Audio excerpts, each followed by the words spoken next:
Saudara, ratusan WNA yang ditangkap terkait sindikat judi online mengindikasikan basis operasi judol mulai bergeser ke Indonesia. Pakar keamanan cyber memperingatkan penegak hukum untuk telusuri aktor utama hingga aset kripto pelaku.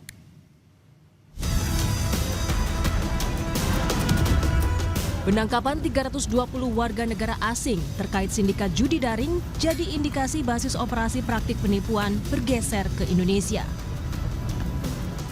Polri mengonfirmasi hal ini saat konferensi pers Sabtu lalu.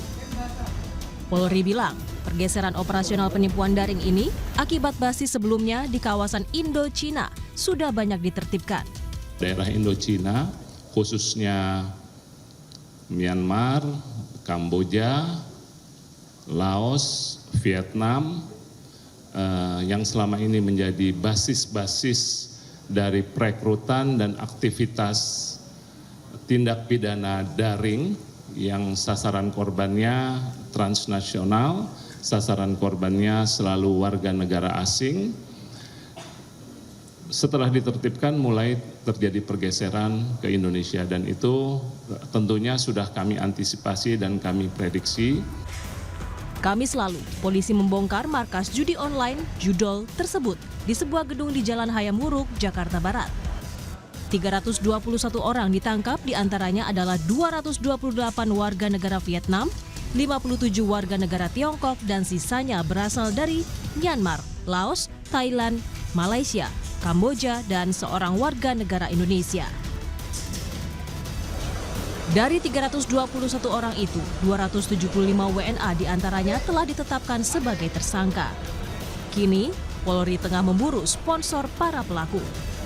Kami akan melakukan koordinasi dengan instansi terkait untuk melakukan penelusuran, baik itu aliran dana maupun sponsor daripada mereka atau para pelaku yang mendatangkan ke sini, termasuk melakukan penelusuran terhadap siapa yang menyewa, sponsor, dan yang menyediakan sarana dan prasarana bagi para pelaku. Pakar keamanan siber sekaligus Direktur Eksekutif Communication and Information System Security Research Center, SISREC, Pratama Persada mengingatkan pemerintah agar Indonesia tak jadi surga selanjutnya untuk praktik kejahatan transnasional ini. Sebenarnya yang perlu diperdalam itu nanti adalah pemodalnya siapa, seperti tadi Pak Usman bilang, pemilik platformnya siapa, kemudian penyedia rekeningnya siapa, penyedia kriptonya siapa, karena pasti ujung-ujungnya nanti akan dilempar ke kripto nih gitu. Kemudian masalah sponsor visa dan lain-lain gitu. Karena ini modusnya ini semakin lama akan semakin canggih Mbak gitu. Nah, ini jangan sampai nih Indonesia jadi safe haven-nya untuk operasi judi online Asia Tenggara nih gitu. Kini, polisi menahan para tersangka di rumah tahanan Barreskrim Polri. Kasus penipuan judi daring ini sekaligus lagi jadi alarm keras bagi penegak hukum untuk meningkatkan sistem keamanan dan pengawasan pintu masuk Indonesia. Tim Liputan, Kompas TV. Sindikat judi dan penipuan daring yang terbongkar dan 320 warga negara asing ditangkap memantik sorotan. Apakah basis operasi kini bergeser ke Indonesia? Bagaimana mencegah kasus serupa kian marak tidak terulang kembali?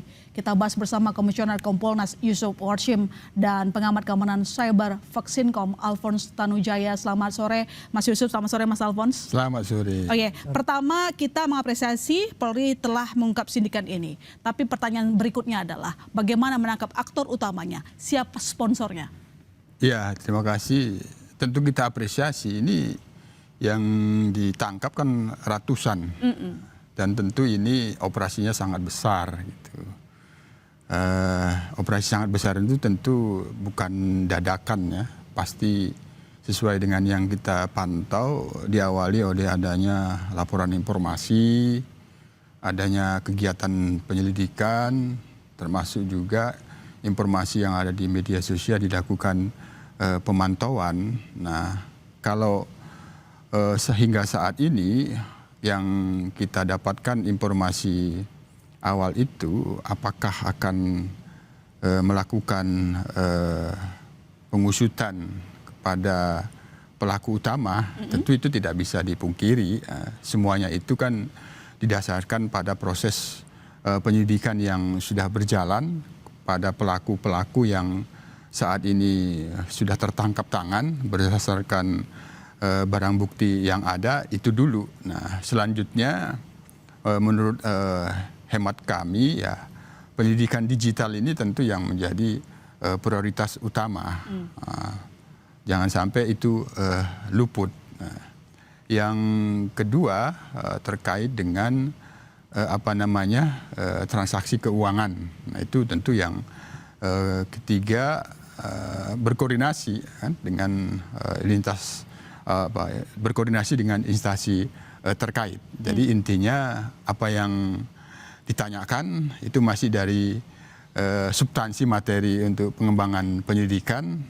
Kita tentu mendorong tahapan-tahapan yang perlu dilakukan prioritas yang pasti menurut hemat kami sekali lagi digital forensik ini sangat penting untuk diutamakan. Itu tidak boleh luput.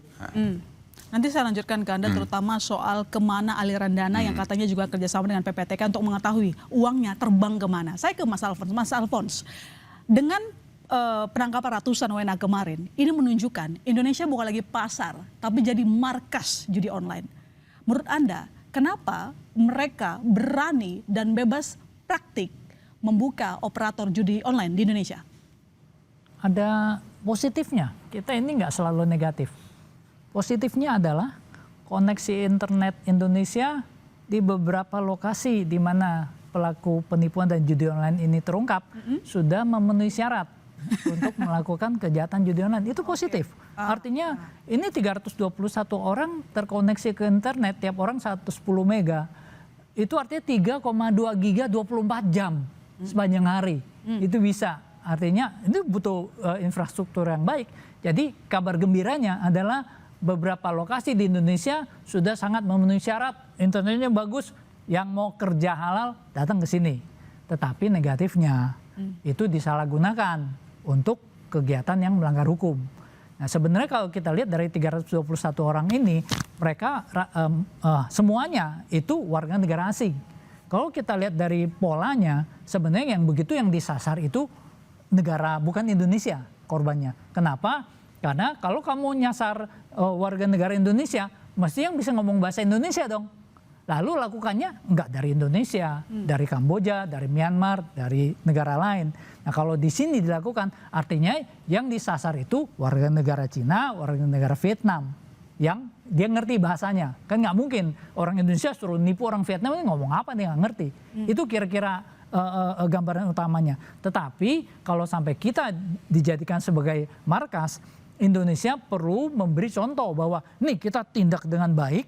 Jadi kalau ada judi online yang menyasar orang Indonesia ada di negaramu, tolong kamu tindak dengan baik dan bantu kita. Sekarang kita bantu mereka. Jadi ini kita tindakan sasarannya dari sisi operatornya ya nggak mungkin orang Vietnam menipu orang Indonesia, ini nggak bisa ngomong bahasa Indonesia. Oke, tapi gitu. pertanyaan inti saya tadi, kenapa mereka merasa bebas untuk melakukan kriminal cyber di Indonesia? Celahnya apa sih? Nah ini pertanyaan yang sangat menarik. Kemungkinan adalah karena pengawasan yang kurang. Oke. Jadi pengawasan kurang itu ada di mana? Satu, banyak ya kita lihat. Dari kepolisian kita apresiasi, bisa tangkap. Menurut perkiraan kami, ini ada komunikasi. Pasti yang paling pusing, yang paling rese itu kepolisian negara yang jadi korban. Mereka pasti ucuk-ucuk lewat Interpol atau apa, komunikasi ke kepolisian sini bisa mengidentifikasi dan menangkap basah, itu prestasi yang luar biasa. Okay. Yang kedua, imigrasi. Kita perlu pertanyakan, kok 321 orang ini bisa masuk lalu rata-rata overstay dan nggak terdeteksi. Jadi ya kita nggak perlu nunjuk siapa salah siapa benar.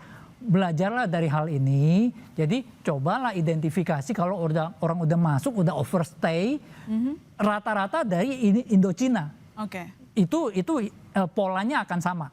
Rata-rata dari Indochina. Kalau untuk yang penipuan judi online ini. Dan imigrasi tinggal bikinlah satu aplikasi atau satu program yang simple yang dari Indochina. Kalau udah overstay ngumpul di mana, lu cari. Gimana cara carinya? Nah, sekarang semua orang pegang handphone kok. masuk pakai HP, apakah dia pakai roaming atau pakai eSIM. Identifikasi MAC address-nya atau apa, kerjasama dengan provider, ketahuan. Oh, ngumpul semua di Hamuruk, sebelum ditangkap juga udah ketahuan. Jadi itu kan bisa membantu. Kerjasama dengan provider harusnya begitu ya. Lalu kemudian penegak hukumnya begitu. Mas Yusuf, pertanyaannya begini. Kemarin disampaikan untuk mengetahui kemana uang ini terbang, ya kan, ke siapa saja uangnya, lewat rekening apa, maka kepolisian menggandeng PPATK. Apakah ini termasuk juga aliran dana dengan perbankan, OJK juga digandeng, bagaimana nanti prosesnya? Supaya kita tahu nih, uang ini lari kemana, siapa tahu utamanya? Iya, kalau untuk penelusuran terkait dengan fakta-fakta transaksi keuangan, tentu sudah memang harusnya berkoordinasi dengan PPATK. Ya. Nah, cuman kan bisa saja ini kan terkait dengan teknik ya. Teknik ini kan wilayahnya ada pada kewenangan penyidik. Nah, artinya keperluan untuk pengungkapan fakta-fakta transaksi keuangan itu sekali lagi dipastikan itu pasti berkoordinasi dengan PPATK. Oke. Apalagi kalau sudah masuk tahap ke penyidikan.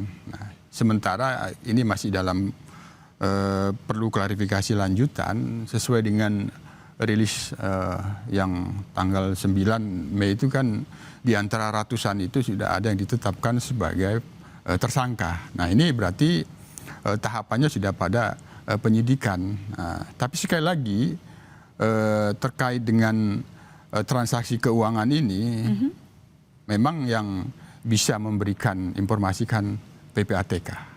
Nah, kalau ada transaksi yang sifatnya berawal dari PPATK itu kan berdasarkan analisis transaksi yang mencurigakan, artinya tanpa diminta.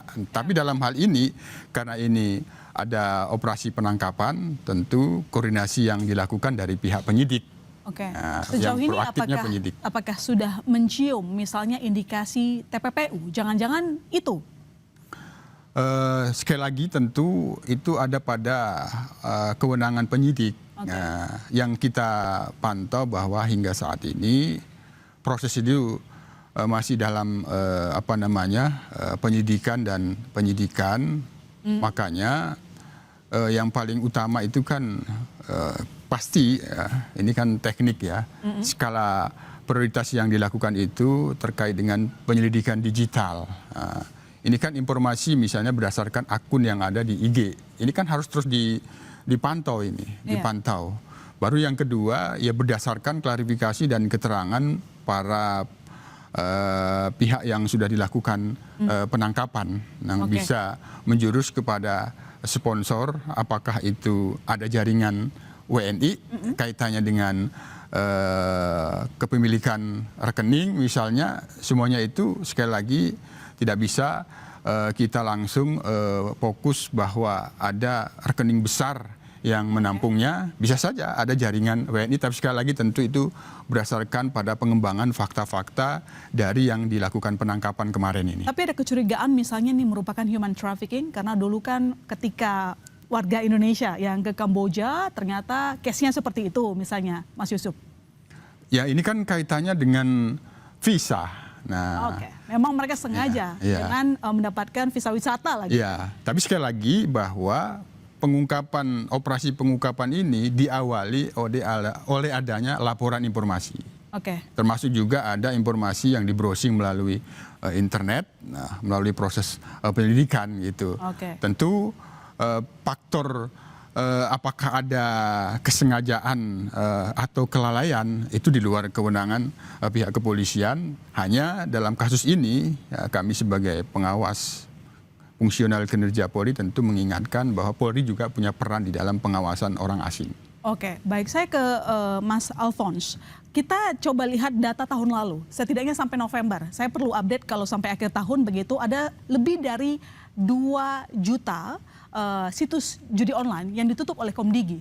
Nah, masalahnya adalah ditutup 1, nanti muncul lagi 1, bahkan mungkin lebih banyak lagi. Ini bagaimana kita mengendalikan ini? Bisa nggak sih sebenarnya kita memutus penerbitan atau mungkin terciptanya situs-situs judi online baru? Apa yang perlu dilakukan oleh Komdigi? Kalau kita andalkan blokir itu, ibaratnya kita melakukan hal yang sama berulang-ulang, mengharapkan hasil yang berbeda. Saya nggak bilang bodoh, tapi kurang pintar. Jadi mudah sekali caranya. Orang judi online itu kan butuh pemain. Dia pasti pasang iklan, kirim SMS segala macam. Ya simple saja, follow the ad. Kalau ada iklannya, diklik iklannya, dapat nomor telepon. Lalu hubungi, mau main, oh dikasih, ini nomor rekeningnya, dapat nomor rekening. Sesudah itu setor buat tim, ya kan? Lalu dikasih ini servernya, yang diblok itu server itu. Lalu nomor rekeningnya kasih ke PPATK, kasih ke kepolisian. Siapa yang buka rekening ini? Pakai KTP asli atau palsu? Kalau pakai KTP asli, yang punya KTP diproses. Kalau pakai KTP palsu, banknya diproses. Kenapa KTP palsu bisa kamu buka rekening?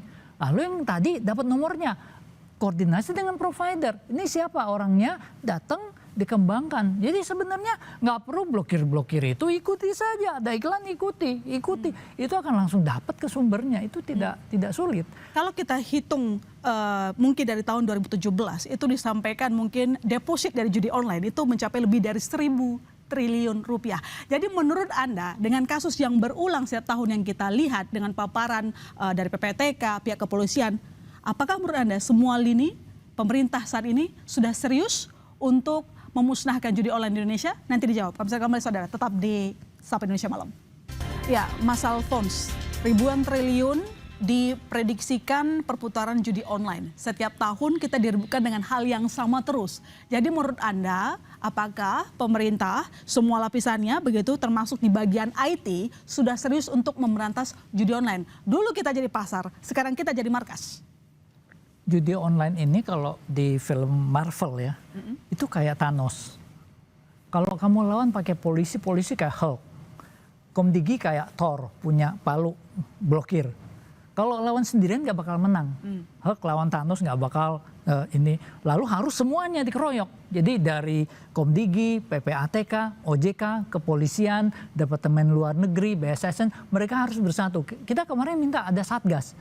Dan ini adalah maraton, bukan lari jarak pendek atau jarak menengah. Kamu bisa menangkap satu bandarnya, ya kan? Lalu dia akan muncul lagi. Kenapa? Karena the demand is there gitu loh. Selalu ada dan keuntungan besar selalu ada. Itu yang perlu kita sadari. Jadi nggak cuma satgas sudah selesai nangkap satu, udah selesai. Ini selalu akan ada. Sekarang hari ini Malaysia juga pusing. Padahal Malaysia sudah melegalisasi judi offline, ada di Genting. Tapi judi online mereka sasarannya marketnya middle low. Itu yang bisa merusak masyarakat. Nah, ada hal yang menarik yang saya ingin informasikan. Dengan penangkapan ini saya sangat apresiasi, sangat menarik. Ada harta karun forensik yang bisa dimanfaatkan. Asalkan pihak kepolisian men-treat crime scene-nya dengan benar. Bagaimana memanfaatkan harta karun itu supaya kita bisa menangkap tokoh utamanya sehingga praktik judi online setidaknya ya nggak semasif sekarang, berkurang lah. 321 komputer itu dan server itu menyimpan sidik jari forensik. Jangan sampai dikacaukan, minta ahli forensik untuk mengidentifikasi, itu banyak yang bisa didapat. Satu, dapat server sebenarnya IP-nya ada di mana. Yang kedua, bisa dapat pemainnya siapa aja kalau database-nya berhasil dibobol. Itu pasti bisa dibobol. Operator tangkap, buka database-nya. Yang ketiga, kalau ada uangnya yang tadi ya kan, kripto atau apa, di komputer itu diaksesnya, tinggal dibuka, diambil uangnya gitu. Lalu banyak data-data lain, apakah itu servernya, pengelola siapa, itu tolonglah, itu 321 komputer sangat berharga dan beberapa server yang ada di sana itu menyimpan informasi sangat berharga. Nah, jadi itu Mas Yusuf, komitmen dari pihak kepolisian memanfaatkan harta karun yang disebutkan tadi untuk kita ketahui siapa tokoh utamanya, siapa sponsornya. Ya. Ini kan soal pemberantasan judi online ini sebenarnya sudah menjadi komitmen negara, komitmen presiden juga kan dalam Astra Cita kan salah satunya. Nah, Polri sendiri kan perannya adalah penegakan hukum. Nah, penegakan hukum. Oleh karena itu melihat dari operasi pengungkapan kasus ini, kami kira ini satu upaya yang sangat prestisius karena dari kronologi awal Mei laporan informasi langsung bisa dalam waktu 1 minggu lebih dilakukan penggerebekan, itu artinya sudah cukup kuat apa yang dilakukan pemantauan selama ini. Nah, hanya memang sekali lagi tantangan paling mendasar di dalam pengungkapan kasus penipuan online, judi online yang itu kaitannya dengan adanya transaksi keuangan, itu tantangan besarnya. Mengungkap transaksi keuangan sehingga akan menjurus siapa sponsor dan backingnya. Ini soal siapa sponsor ini paling utama sebenarnya yang harus bisa diungkap sponsor keuangannya. Nah, ini yang ini menjadi tantangan. Ini yang kita dorong, tidak hanya selesai sampai di sini, tapi bagaimana transaksi keuangan itu memang tidak mudah. Ya, concernnya pemerintah untuk memberantas judi online tampaknya itu gagah di depan layar, Mas Yusuf. Dulu 2024 sudah ada Satgas Judi Online. Nyatanya sekarang ternyata judi online itu kok sangat sulit begitu untuk diberantas. Nah, apakah kita perlu menciptakan sebuah sistem baru yang lebih ketat? Misalnya, maaf kita harus bertanya begitu, ini kan rekeningnya pasti besar jumlahnya. Kok bisa mereka lolos punya rekening tersebut tanpa terdeteksi dari perbankan? Ya tentu sifat penegakan hukum yang dilakukan oleh kepolisian itu terkait dengan judi online. Pertama kan pemantauan, yang itu apabila hasil pemantauan merekomendasikan adanya situs-situs yang harus dilakukan blokir, kan kewenangan pemblokiran itu ada di instansi lain. Nah, termasuk terkait dengan adanya transaksi keuangan yang bisa memastikan transaksi keuangan yang mencurigakan itu kan PPATK. Hanya kalau sudah terjadi adanya bukti kejahatan, maka di situ yang dilakukan oleh penyidik proaktif terhadap PPATK meminta analisisnya. Nah, soal tantangan kaitannya dengan transaksi keuangan ini tidak hanya tugas daripada penyidik sendiri, tapi memang butuh dukungan semua pihak, perbankan, OJK dan juga PPATK. Artinya ya sinergi dan kolaborasi memastikan terkait dengan transaksi keuangan. Kalau hanya misal soal rekening di dalam kasus-kasus penipuan online itu pernah kita mendapatkan penjelasan dari Barisrem itu, terkadang rekening itu dipinjamkan. Rekening itu KTP asli, rekeningnya ada pemiliknya. Tapi dia merupakan sindikat, ya, dipinjamkan oleh si pemilik itu. Nah, itu jaringan gitu. Kita lihat analisis jaringan itu memang tidak mudah, ruwet ya. Tidak satu garis, kalau linier itu sangat mudah dari dilacaknya. Tapi dia ya ruwet itu jaringannya. Dan itu ada fakta rekening itu sah dimiliki oleh seseorang, tapi itu bisa dipinjamkan dan itu bagian dari sindikat itu. Oke, baik. Mas Alphonse, apakah Anda melihat memang skema kejahatan dari judi online ini berulang sama saja atau semakin canggih? Servernya di luar negeri kan ini?